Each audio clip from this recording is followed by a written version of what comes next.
Hi, this is Ron Kaufman, and today I have the pleasure of introducing you to Joanne Flinn. She's a professional speaker, very qualified consultant, and published author of this great book. It's called The Success Healthcheck for IT Projects.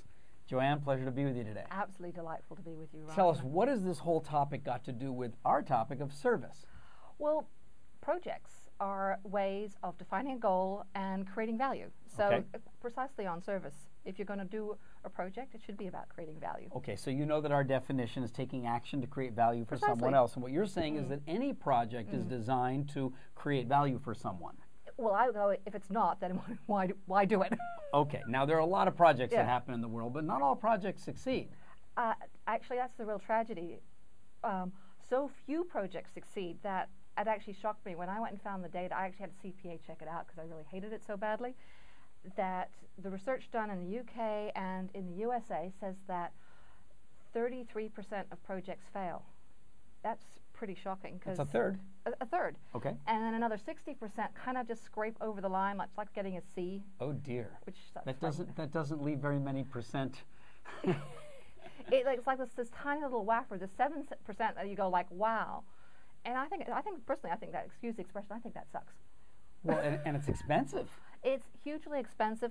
If you're a finance person, 27.5% of your investment is likely to be written off. That's millions.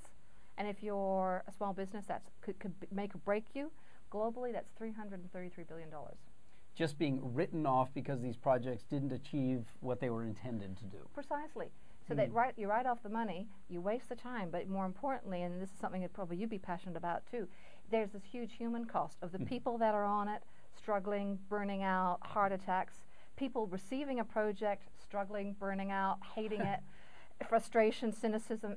I mean, it's poisonous. This sounds altogether too common. So now I can understand that you actually are an enthusiastic and committed service provider. Because in helping people be more successful with their projects, whether they're IT projects or projects of another sort, you're actually creating value for other people to create value through other people. I mean, why else do it? There's so much more joy when you create value for others. Very good. So what can people actually do better to make sure that their projects have a better chance of success? Okay. Well, the first part is going, okay, actually, you know what? There's nothing totally guaranteed about a project. So the question to ask is, okay, we want to do a project, great idea, but what do we need to do to make sure it succeeds? So what's our probability of success, or excuse this F word, failure?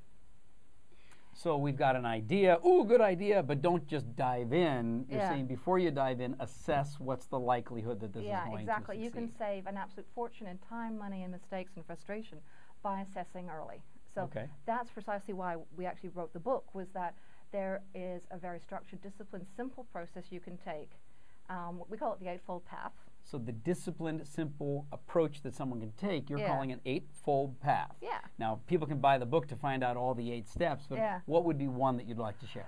The one that I'd like to share is the first step in the eightfold path is, what's your intent? Because if our intent isn't clear, we can't work out anything else. We don't know how much it's going to cost, what process will be right, what the risks are, all sorts of other things that influence whether we're going to get there. And intent covers things like, short term. What are the long-term ramifications? So, let's take something from personal life. If my intent is to have somebody in my life, is my intent to have a date, or is it to have a life partner? All right. And so, for myself, something I realized a few years ago, and I actually applied this process to my personal life, was my intent was to actually have a life partner. And I used it and applied it and cleaned up myself and some of the things that I had that was getting in the way of me being successful in this way. And I have this absolutely gorgeous man in my life right now. So wait a minute, are you saying that you decided to go find a life partner, a man in your life, and you considered that an IT project? Well, I didn't consider it an IT project. I considered it a life project, actually. But it's a the project. Same steps in the eightfold path people can use, whether they're in IT or in some other area as well. Absolutely. We've had companies use it to talk for change management, for business strategy.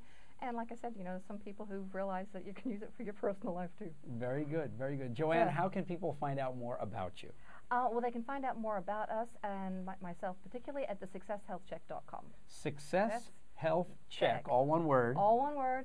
.com. .com. Joanne Flinn, the author of Success Healthcheck for IT Projects, and as you can hear from this interview, for many other projects in your life as well. Joanne, pleasure to be with you today. Pleasure to be with you. Thank you. Thank you.